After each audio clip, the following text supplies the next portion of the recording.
Hi, and welcome back to OTTB On Tap. I'm Neve. And I'm Emily. Hey, Neve, what's on tap today? Today, we're talking to Shannon Riley, a talented event rider and trainer based in Aiken, South Carolina. Shannon runs Infinity Sport Horse, where she retrains and sells everything from OTTBs to warm bloods, and she's no stranger to the competition ring, having competed up to the FEI level in eventing. We're so excited to dig into her training program, her approach to resales, and some important topics she's been speaking about lately on social media, like rider fitness and dealing with online criticism. This is part 2 of our 2-part series. If you haven't already listened to the first part of this episode, please go back and listen to part 1, and on with the show. So yeah, we're going to get into the real talk portion and social media and how that's all been working out. Boy. Obviously, both of us follow you on social media, and I think Emily and I are both people that have a lot of opinions, but try to stay out of a lot of stuff online. But that doesn't mean that we're not realizing the conversations that are happening. Occasionally I'll pop in and say something here or there, but I try to just see what happens. But most recently, you've opened up on social media about rider fitness and body image. And what led you to speak up about that? Oh, that's a good question. But so I think for me, a lot of it was for myself, right? I started going to the gym more and I saw the difference in my own body, how much it changed, how much my riding improved. And I've been 160 pounds, 155 pounds since I was probably a freshman in high school. It was like a potato of a small child doing dance. You see these pictures of me and I'm this hippopotamus of a small child. I'm around all these itty bitty little girls in these ballerina outfits. And I'm only laughing because I always describe my body as a potato with toothpicks coming out of it. Oh, I was just this absolute unit of a small human. And I was in ballet for a long time. So I remember my mom she did so right by me because she was so comfortable in her own body. And she was so good to me about being like, you just have big bones. It has nothing to do with anything else. You just have big, heavy bones. So I never got hung up on it as a kid, as a young rider. And I think as I got a little older, it always felt like a benefit because I wasn't getting tossed around in the tack because I had enough oomph behind me. I could ride the horses that people said were more for guys because I had enough upper body strength, I had the stability. Because strong doesn't mean skinny. Yeah, exactly. And I think there's such a culture of this. I remember again when I was like a kid and I rode at a hunter barn and my mom was like, so how are you judging these people? And the judge was like, you want to see, and she made the mistake of being like, who looks prettiest on the horse? And because she was like trying to dumb it down for my mom. And my mom was like, yeah, we out of here. We're not doing that nonsense. What are some other things we can do with horses? I got into hunter jumper real early and young because she was just like, I'm sorry, you care that she has a green coat? Get out of here. And, that's it though, is we have these images of these tiny long-legged riders, and that's what we should aspire to. I could not eat for the next 60 days, and I'm still going to look like a potato. There's just no changing how my body's going to look, so I'm either okay with it, and I do the best that I can with what I have, and I make myself as fit as I can be, and I give myself every ability to bounce back from an injury. I remember I played a lot of sports in high school, and my dad was always like, injuries keep you out of the game. And so it's always been very important to me to do what I can to avoid getting hurt, right? And when you're soft and you're not fit, it's so much easier to take that funny pop off and land wrong because you aren't strong enough to brace against it. Right. Or you could just be trying to make a content video for your podcast and you take a weird step out in the patio of the barn and you tear a calf muscle, stuff like that. No. It's cool. It's fine. I'm thriving. Yeah, no, but that's exactly it, right? The more that I keep myself in shape, and I hate running so much. I so much time alone in my head for so many thoughts. No, thank you. But I do recognize that when I ride 4 horses at preliminary on cross country in 100 degrees, I sure don't want to be gasping for breath by the third one. Yeah. I want to feel like I can ride to the best of my ability. And I think sometimes top riders get badly hurt because they're riding that last horse of the day and they're tired, they're out of fatigued. gas. Yeah, and they don't recognize it. Yeah. And suddenly something that would have never gotten you off gets you off, and then you're just really hurt and you didn't need to be. Yeah. Yeah. Because you could have called it, or you feel that pressure of owners maybe, and there's a lot of different things coming into play there. For sure. But yeah, and obviously that video of Rose and I on cross country and the lovely gentleman who told me I was too big for her. Certainly those are the things that you're just like, fuck that. I think if one person has the guts to say that to me in a Facebook comment, I think you should never be the reason someone doesn't want to get on a horse. Yeah. There's an Instagram person that I follow. Her name is Tova_Lee, like Leigh, and she does a lot of different posts about women empowerment and things like that. But one of my favorite things that she does is she'll post celebrities' Instagram posts and then all of the trolling comments, particularly by men, that comment on body image. And then she'll post the comment and then she'll post their actual social media profile pic.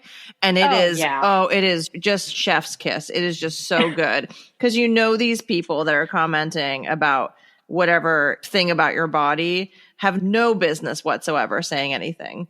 And that's the wild part, is that's like, where did you find the audacity?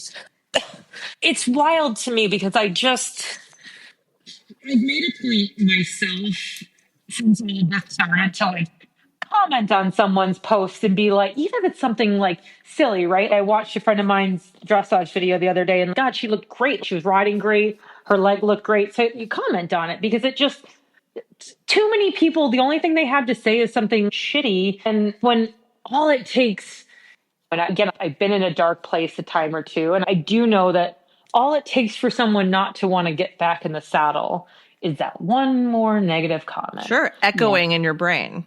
Yes. That's the thing that people don't realize is, they just type something and they hit return and they think, I just left a comment. But guess what? That actually plays on repeat, rent free in someone's brain now. Yes. And you talk about the positive self-talk. To me, it's like we talked about earlier, but it's all of that. But then you're like, okay, this is all of my negative feelings about myself. Someone else sees them. Yeah. And someone just put a microscope on those and now is just showing them off to the entire world. Yes.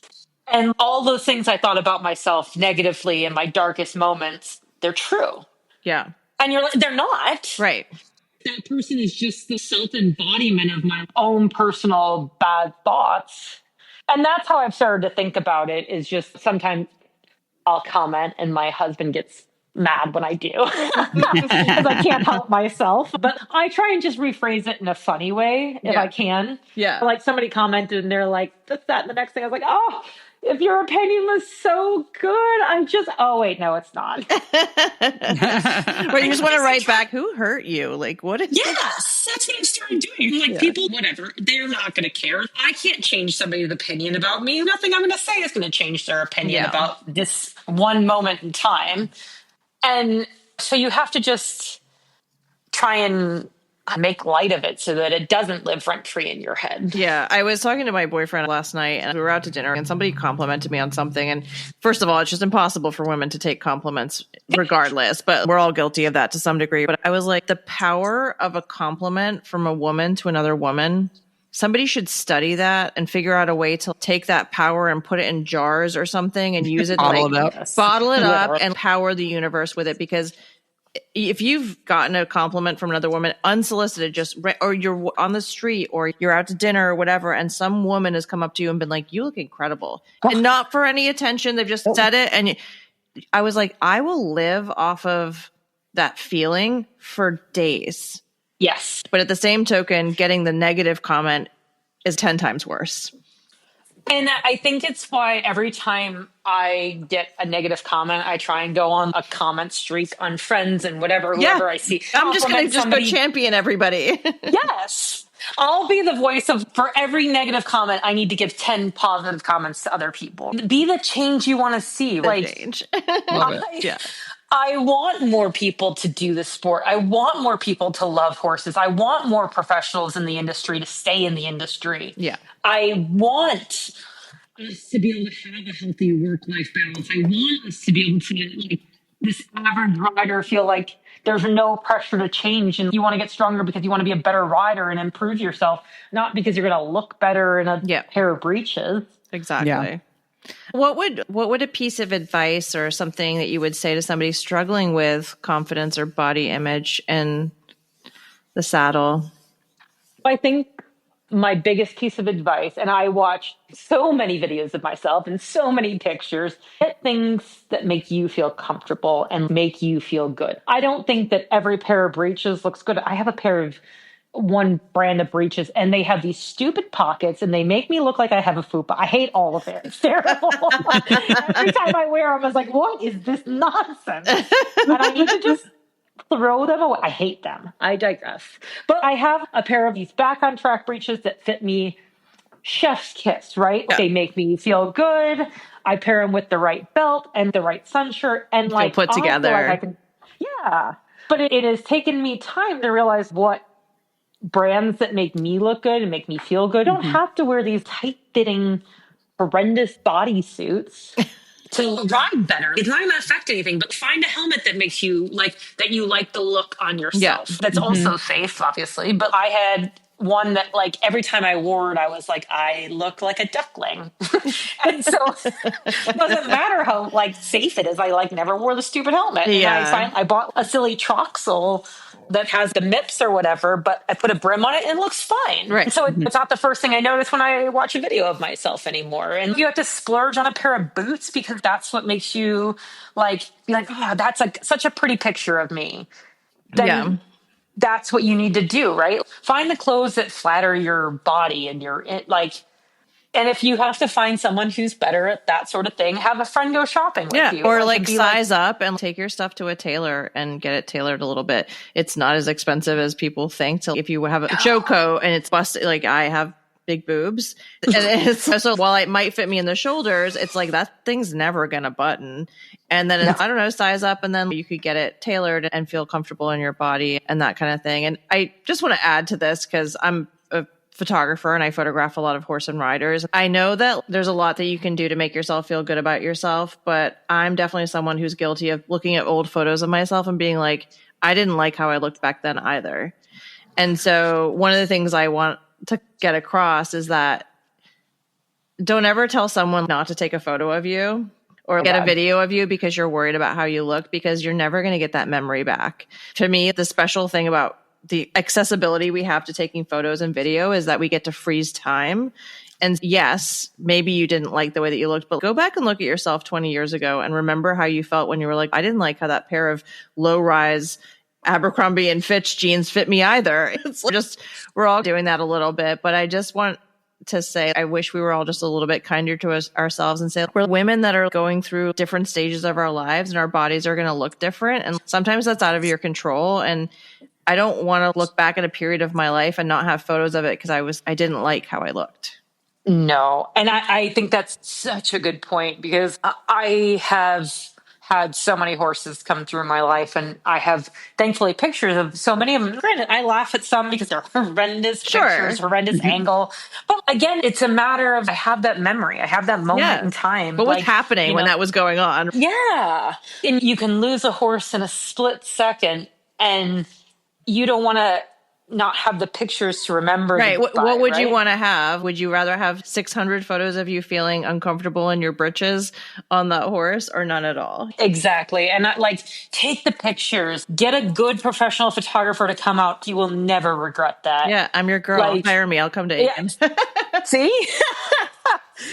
That's exactly it though, right? I think a good photographer can find your right angle and make you feel great about yourself. And that's the thing when you're talking about struggling with them. Find the clothes that make you feel good. Find someone that can take a great picture and make you find your right angle, find the right color, find the right whatever it is. And don't lose the memory because you didn't feel comfortable in the moment. Yeah. How would you say, you talked about the video of you and your horse Rose and some of the commentary that you got on that. And How has that been to navigate for you with the online negativity or even bullying? Because it seems like for some reason you get a lot of it. And I don't know why, because I've watched I haven't watched every video that you've ever posted, but I've watched the videos that have gotten these comments. It's wild. Like, what are they even talking about? But as the person on the receiving end, I just can't even imagine. I can't even imagine the people that have a real following and a real social media presence, like the negativity they have to see. Sure. But I think I'm at that weird place where I have more followers, more attention than maybe most, but not enough to ignore all of it completely. Yeah. I think some people that have gone 5-star or whatever, I think there's some writers that get negative comments, but they just don't care because whatever, they have their clients, they have their money. For me, it always feels like maybe that one person that doesn't like me would have been the one person who owned a horse for me, and that's how I would have gotten to Kentucky. And it's not true. That's such a weird false narrative that I put in my head sometimes. But I do, for me, I'm incredibly fortunate that I have a great support system. My husband thinks it's ridiculous when people make comments, and he is the first one to be like, that's bullshit, and reframe it and remind me that I'm like, but I cried about it when I saw that video and that guy was like, you're too big for it. Again, it's all the thoughts I've had in my own head. And, maybe he's right. And maybe I am. And no amount of going to the gym and no amount of better riding is going to make me have less boobs. It's still going to make me top heavy. No matter what I do. That's actually not true. I guess I could do something, but I'm not common doing problem that. around here. But God, I was at a show when one of the videos went bananas. And my phone's like binging, and I was crying about it in between rides. I was like, why am I letting these people have this space in my head? Yeah. They don't know me from Adam. Like, I know. And again, I go back to, then I have to just be like, God, this is ridiculous. And I have to look at who they are. I'm guilty of going on their page and being like, oh, they haven't gone to the Olympics yet. Oh, that's funny. That's weird. You haven't gone 5-star. Okay. That's weird. You're not actually Ingrid Klimke. And remember that, like, Ingrid Klimke doesn't have time to be stalking my social media and telling how to ride better. There was a video of her riding like without stirrups. Oh, I know. And in a warm up, and people were criticizing her for her ride. I was like, "Are you kidding me?" You know what else? Like, I bet she doesn't read the comments. No, and that's right. That's the thing. And she doesn't have time to read the comments because she's busy. And I have to just remind myself that I have to have something. You have to have a space outside the horses that also brings you joy. Yeah. So that when people try and take away the joy that is your horses, it's not everything that they're trying to take away. And sometimes that means that I put my phone in the car and I lock my phone in the car and we go to dinner. Ignore it. Yeah. And that I remember that words can't hurt me. That sounds silly, but that person's opinion isn't going to sway someone else's opinion of my riding. Yeah. And if I just You're not going to lose all your clients because this one troll decided to say that your boobs were too big. Exactly. And turned the one comment, like somebody responded to me about Rose, that she was just average or whatever. Right. I turned it around for my own benefit. I spun that for a syndicate. And that's the only way I think that I can handle those sorts of things. Yeah. Is to try and find what can I do with them. So that guy says I'm too big for Rose. Okay, then that's 2 more miles I'm going to push myself to do over the next month. I'm going to walk out and do this rather than drive the golf cart or something. Yeah. And I know that's maybe not a healthy mentality per se, but it is what works for me to be like, you know what? Forget that. I am going to be the best version of myself, whether you appreciate it or not. I can be better. This is me being better. Yeah. And you can let it drive you or let it tear you down. And I think your approach is really smart. And I just want to say, from my point of view, if you're not ruffling feathers and you're not causing some controversy and you're not getting bad comments on your platform, then you're not sending a message to anybody. So take it as a blessing. Are you telling people to leave us bad reviews on the podcast? I'm not. Sounds like it. No, what I'm saying is that you're not having an impact if you're not ruffling feathers and you're not like that's the beautiful part of it, right? There's beauty in that ugliness and that you're having an impact, whether you're impacting people negatively or positively, it's impact. And so that should sound like success to you to be like, I've got enough people here that enough people are willing to chime in. And yeah, you're going to get some negativity, but that just means you're impacting people. And like, you can, if you want to let that drive you and to do a couple more miles at the gym or whatever, or just make you feel more empowered to do more or try harder next time or whatever. I feel like your impact on your platform is because you're creating this controversy a little bit. For me, it's like that. I think I said it at the beginning, is that there's like a degree of transparency, right? Yeah. I love what I do. I love the good days. I love the bad days. I love the long days. I love the hard days. I love every aspect of it. But I also have seen every facet of it, right? I've seen the good days. I've seen the bad days. So I sometimes think that people get into this industry and think that they can't do it from scratch because we don't see people who suffer and struggle. Yeah. You only see the highlight reels. So why am I going to give it a go? Because I had all this bad luck. I can't possibly still be able to do it. I almost fell off this horse, or I fell off this horse. Like, how could I possibly get clients to own a horse for me? And for me, it's the level of when people send a horse to me, they know what they're getting, right? They know, they see videos of me riding every day. They see the good days, they see the bad days, they see the decisions I make. I like try and leave the sound on a lot of my videos because I think it's important. I think I talk to the horses on cross country. You hear me coming, going, and sideways. I think that's important. But then that's genuinely who I am behind closed doors too. If you walked into my barn on any Tuesday with an invisibility cloak, I would want you to see the same person that I portray, like I am online, right? Like the authentic version of myself. The authentic version of me is going to make a mistake. Yeah. And I'm still going to run another preliminary. Yeah. I'm going to make a mistake. I'm still going to sell that horse. Yeah. That horse is going to make a weird decision. It's still going to go up the levels. This horse can absolutely biff it across. We were laughing at it the other day, right? I was riding a baby thoroughbred over one of his first few jumps, and I thought he was going to leave the ground and like soften my shoulders, and then he put his foot down, and you see my nose nearly break.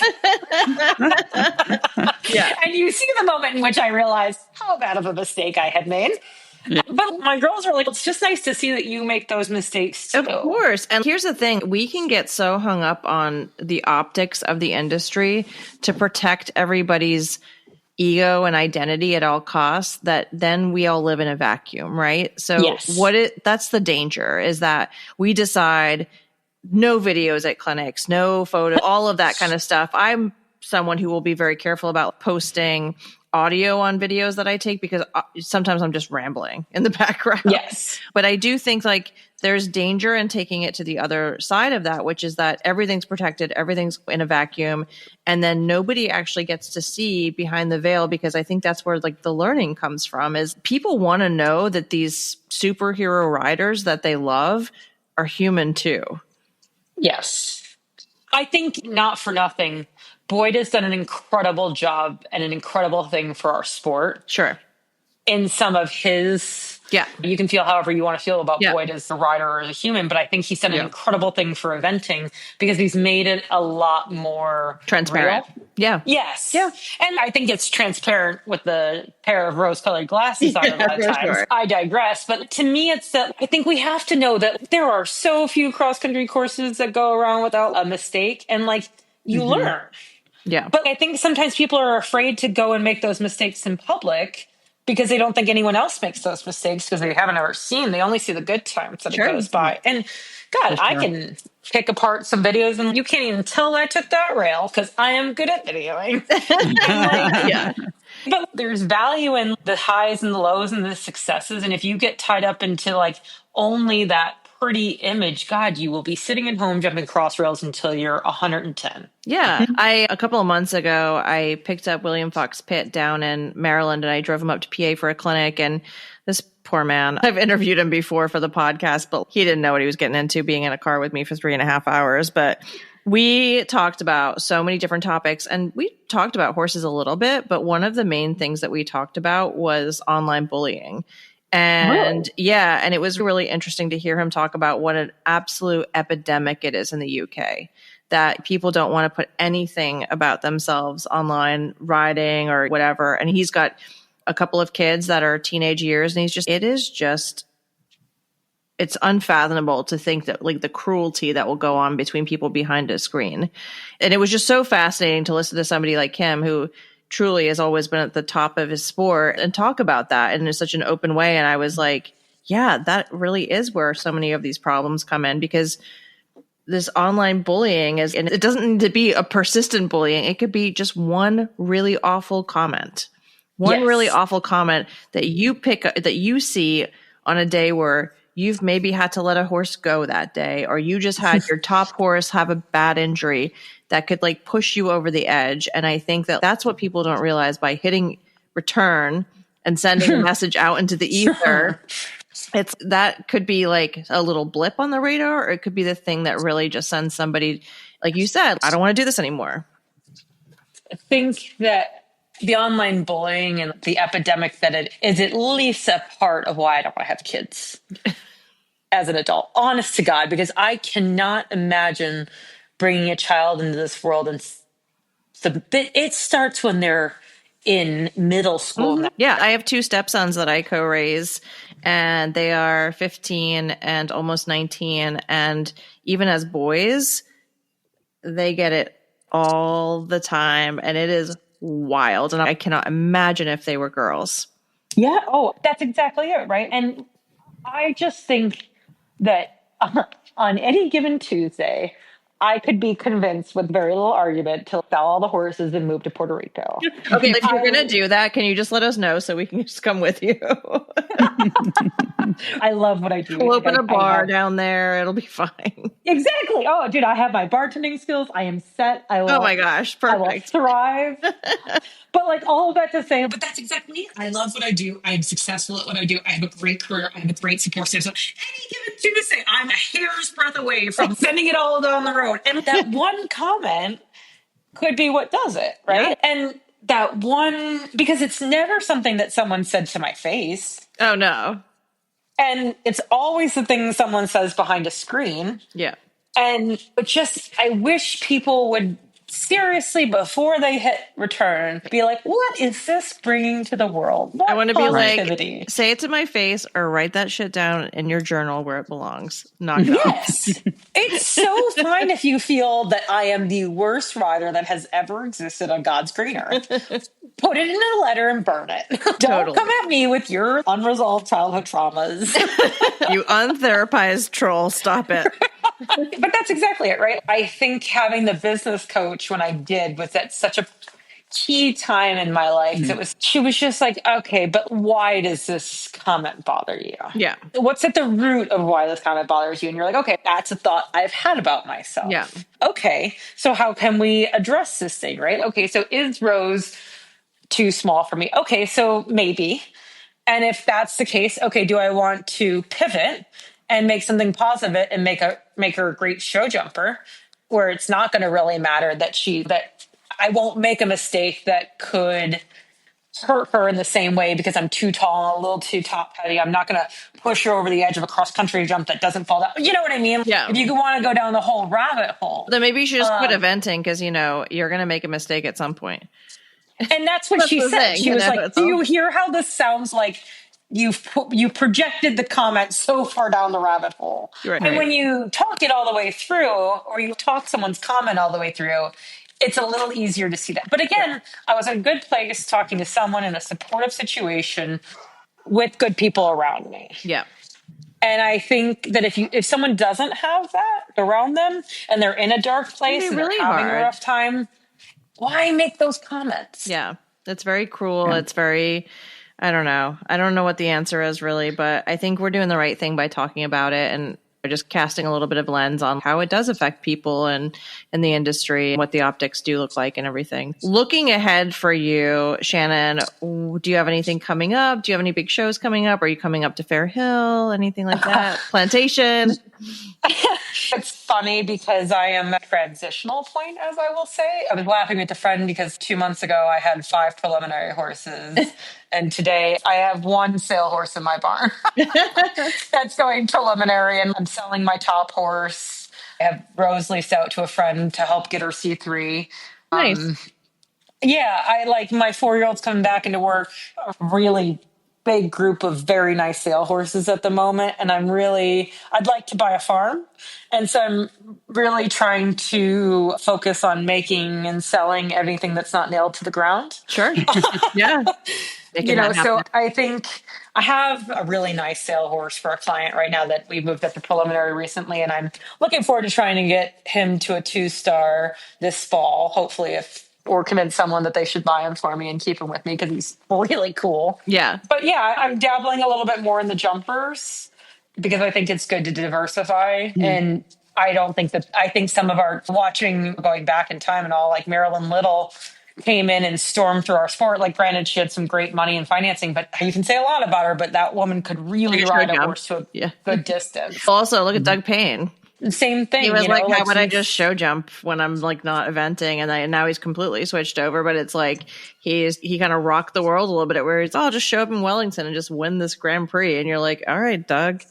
Yeah, get on with your bad stuff. But that's exactly it, right? I've been watching Waylon careening around on his little 15-hand like thing, winning Grand Prix. And I'm like, that looks like that's cool amazing. thing. How tall is Waylon? If he's 5'10".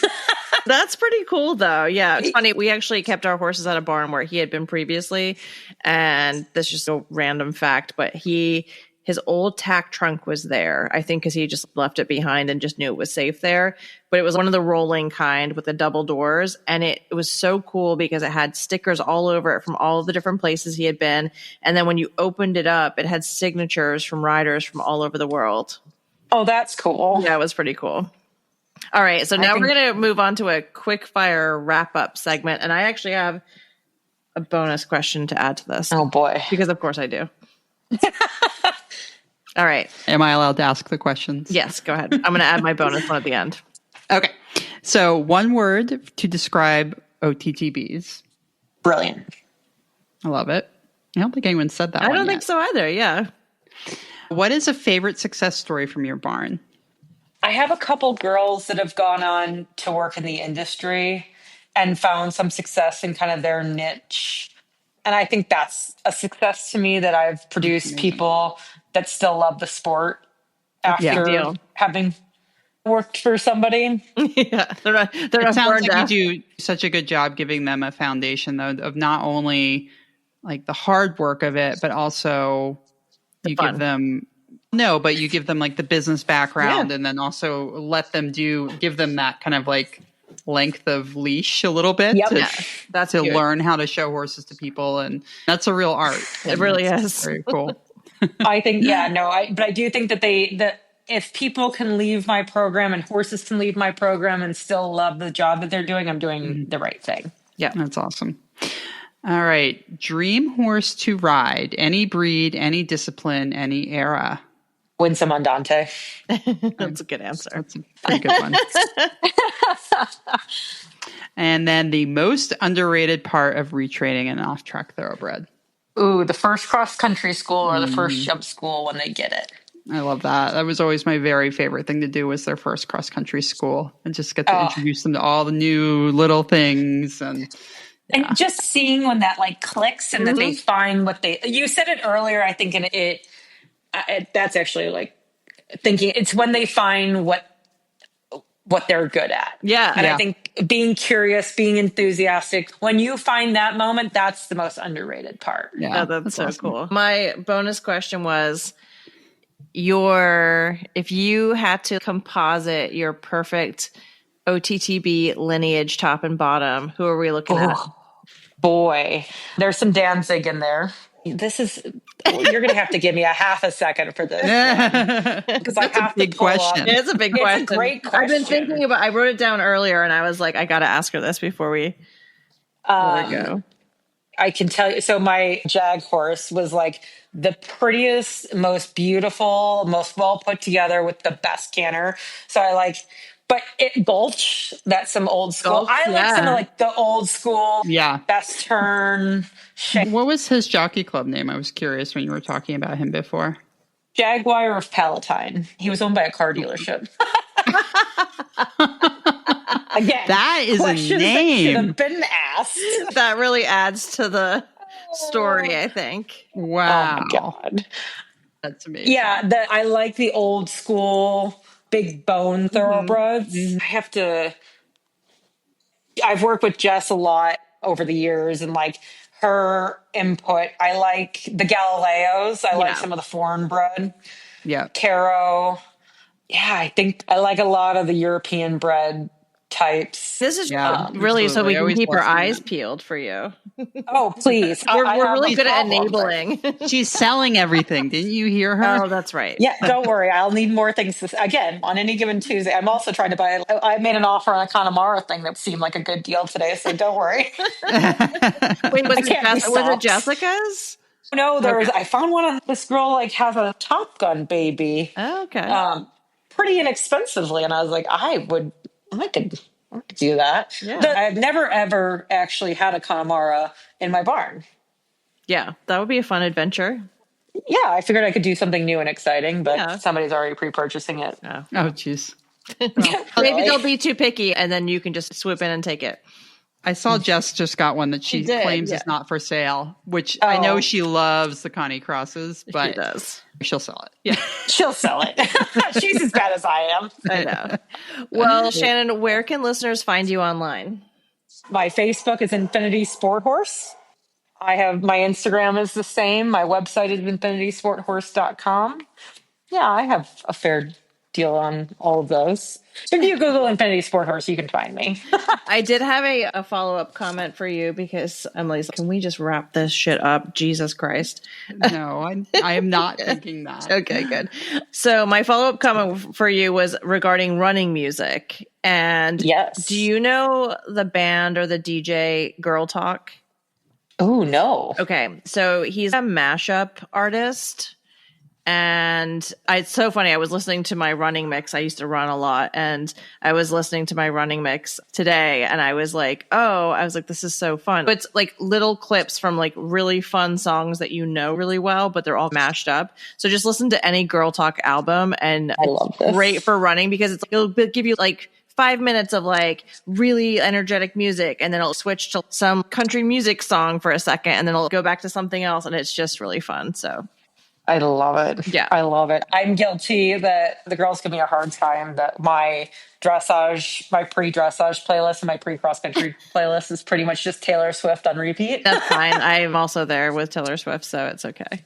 But anyway, if you want like that, and it's all good because it's really just beat specific music. So I have a warm up mix, and then I have the now I'm really running mix. And it was just so funny how I would just find so much encouragement because the songs were not full length songs. They're these little like vignettes. I think you'll like it.